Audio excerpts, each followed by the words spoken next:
Madalas sabihin ng talent manager at content creator host na si OG Diaz na hindi siya aalis ng ABS-CBN o ng Kapamilya Channel dahil tumatanaw siya ng utang na loob.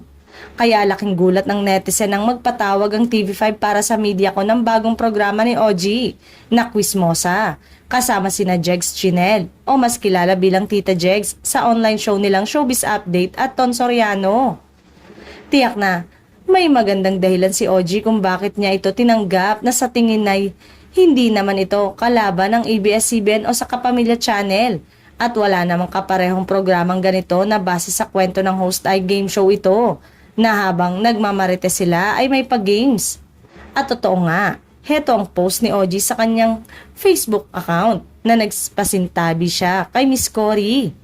Kinabahan ako. Pero Diyos, na-excite ako kasi panibagong challenge ito sa buhay ko. Kung kailan naman nagkakaedad na, tsaka naman nabibigyan ng mga ganitong pagkakataon, juicy pa ba? Thank you, Papa God. Samahan nyo kami ni na Tita Jegs, Ton Soriano. Thank you sa TV5 sa pasabog na pag-welcome. May pa-billboard pa silang nalalaman. Kaya sana, ma-meet namin ang expectation ng management. Yes, bago pa ho ako makipag-meeting sa creative ng TV5, nagpaalam po ako sa aking nire-respetong channel head ng ABS-CBN na si Tita Cory.